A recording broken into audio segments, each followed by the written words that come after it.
ठाकुर जी, क्या ये जोड़ी फिर से आ जाएगी? कोई डर है? राजनीतिक गठजोड़ जो कांग्रेस की कमी है, वो अगर दूर हो जाएगी तो एक चुनौती तो आप लोग के सामने बड़ी खड़ी हो जाएगी। इस बात को तो मानते हैं आप भी? आप सभी को, आपके दर्शकों को मेरा नमस्कार। मैं सुन रहा था, मेरे दोस्त बहुत अच्छी बात कर रहे थे, लेकिन बड़ी अजीब बात है कि जय गुरु का एक टाइटल आपने दिया है। तो जय गुरु का टाइटल देने की जगह मेरे हिसाब से ये होना था कि रंगा बिल्ला की जोड़ी बोलना था, ज्यादा बेहतर होता, क्योंकि अभी स्मार्ट मीटर से लेकर और बहुत सारी चीजें इन्होंने गिना दिया। साहब जरा आपने अपने समय को देखिए कि यही इसी को आप जय गुरु बोलते थे। मैं तो हमेशा उस पहले भी चैनल में बोला कि रंगा बिल्ला की जोड़ी। साहब इन्होंने सिर्फ ठगा है, कहते हैं ना, ऐसा कोई सगा नहीं भूपेश ने इसको ठगा नहीं, तो वो स्थिति है। और आज मनाने गए तो उसका मतलब ये है कहीं ना कहीं ये गुटबाजी दिखावे की थी, और आज वो फोटो भी सेशन करने की कोशिश कर रहे हैं कि फोटो सेशन से जनता नहीं मानती। साहब यही होता तो 5 साल क्यों क्यों क्या स्थिति रही। और जो बात सही बोले कि भाई चुनाव का जब समय था, जब आपका 2023 का, तब भी आप दिखा देते तो शायद कुछ आपको सीटें बढ़ जाती, हो सकता है बढ़ जाती, लेकिन जनता जान चुकी थी कि आपके बीच में बहुत बड़ा मनमुटाव हो चुका था। और इतना बड़ा मनमुटाव कि वो यही जो है टीएस बाबा ने आप पर इल्जाम लगाते हुए बाकायदा एक मंत्री का पद छोड़ दिया था। कभी इतिहास में किसी मंत्री ने ऐसा नहीं किया, क्योंकि मंत्री का लालच तो सबको रहता है, लेकिन टीएस बाबा के साथ एक अलग ही चलता है, वो अलग ही नेचर के लोग कहलाते हैं, तो ये सब जानते हैं। तो ये बात को समझना पड़ेगा कि आपने क्या काम किया और आपने किस प्रकार से कार्य किया।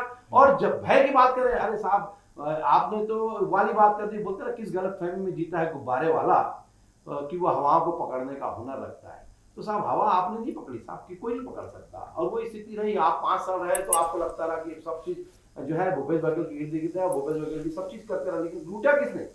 वही रंगा बिल्ला की जोड़ी ने जो लूटा, और उसी के जो है सिपाहियों ने लूटा, दूसरे ने लूटा ही नहीं। तो ये रंगा बिल्ला की जोड़ी बोलना ज्यादा बेहतर होगा बनिस्बत जय वीर की, क्योंकि जय वीर अगर होते तो अब वो जय को ना वीरू को धोखा देता, ना वीरू को जय धोखा अरे देता। नाम मामला आपको भी जानते नाम कुछ भी दें, लेकिन एक चुनौती तो होगी। दो बड़े नेता एक साथ आ जाएंगे, जिनके बीच में अभी बन नहीं रही थी, वो एक हो जाएंगे। चुनौती तो है, इस बात को तो मानिए। देखिए, भारतीय जनता पार्टी कभी किसी भी चीज को चुनौती मान के इसलिए नहीं चलती कि वो पहले जब प्रथम दिन से जिस दिन चुनाव जीतती है, तब भी वो उसी दिन से दूसरे दिन से चुनाव मोड में आ जाती है, और अगर वो हारती है तब भी वो चुनाव मोड में रहती है। और हमारी सरकार आ चुकी है, तब से भी हम चुनाव मोड में बैठे हैं और काम कर रहे हैं, बूथ स्तर तक काम कर रहे हैं, और हर हर घर जाते हुए हम अपनी जो योजनाएं हैं भारतीय जनता पार्टी की उसको पहुंचा रहे हैं। इसी का नतीजा था कि जब 23 में भारतीय जनता पार्टी की सरकार आई, तो 24 में हम 11 में से 10 सीट की जीत के क्यों आ गए साहब? ऐसा था तो आप भी तो थे, आपने अगर इतना था जिताना था तो नहीं जिता पाए, क्यों नहीं जिता पाए? तो उसके बाद भी आप देखिए कि ट्रिपल इंजन की सरकार की बात करें तो ट्रिपल इंजन क्यों बन गया? फिर अगर ऐसा था तो